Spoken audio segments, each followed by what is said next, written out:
Amin'izao fotoana izao dia miisa 1,700 ireo voafonja eto Marofoto izay mizarazara ao anatin'ny quartier 8, quartier femme, condamné 1, spécial, mineur, ex-femme, CA1, CA2 ary infirmerie. Mety iovaova nefa io isa io satria ano any amin'ny 10 isan'andro any miditra eto ary ny mivoaka kosa zara iray na roa. Ny mpiasa miandraikitra ny asa rehetra eto kosa dia miisa 700. Ny fonja dia tsy toerana fanasaziana ihany fa fanarenana ihany koa mba tsy hanaovan'izy ireo ratsy intsony rehefa miverina eny amin'ny fiarahamonina izy ireo. Ho an'ny fonjan'ny Marofoto manokana dia ahitana fampianarana maçon, manjaitra, mandrary ary manao gâteau ato. Ankoatran'ireo dia misy ny vinavinan'ny tompon'andraikitra hanao hetsika voafonja miala voly. Fotoana iray izay ahafahan'izy ireo mba miala kely amin'ny fiainana andavanandro. Fifaninanana maro samihafa no atao mandritra an'izany. Ny fandehany atao hoe fonja miala voly dia satria rehefa mipetrapotsiny ny olombelona anankiray na dia olona tsy voafonja aza dia verina hoe diran'ny fakapana rehefa tsy misy zavatra atao. Indrindra moa fa aty amponja zay ao anatin'ny mandritra ny fotoana isaziny manontolo dia mijanona ato amponja ato izy mamita ny sariny.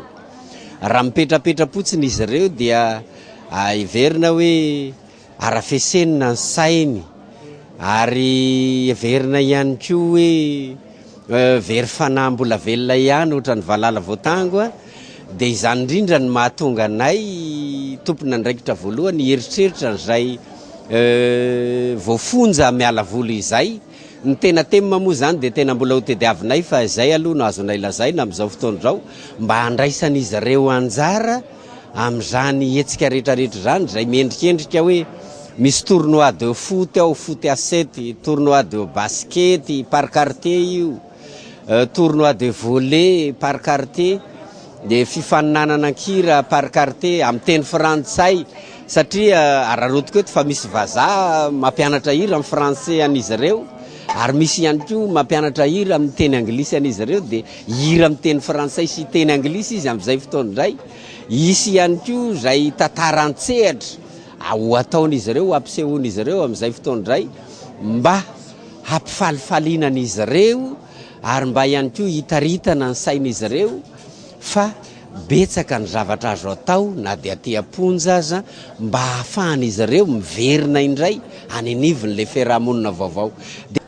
Any amin'ny volana marsany no ny eritreretana hanaovana azy ity fa ny fanomanana an'izany rehetra izany dia efa mipetrapetraka avokoa.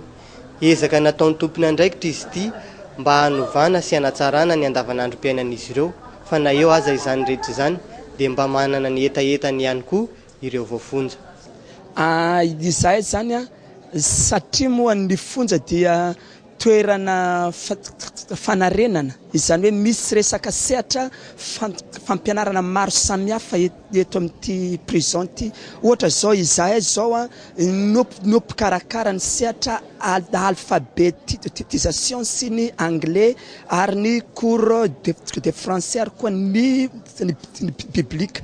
Izany hoe ireo fitaovana izay ilaina amin'izany nefa aminay tsy ampy toy ny cahier, tableau, ny boky izay ilaina ary koa mba hahamaro ny fialamboly eto aminay. Tsisy zao ny télévision izay mba hojerenay zany dia mba angatany amina resy malala-tanana fa indrindra ny sehatra ara-tsakafo satria ny sakafo ny tena mahatoana anay ato amponja. Rehefa tomombana moa ny fanomanana rehetra dia anasana ny manam-pahefana sy ny mpanao gazety ity hetsika voafonja miala voly ity.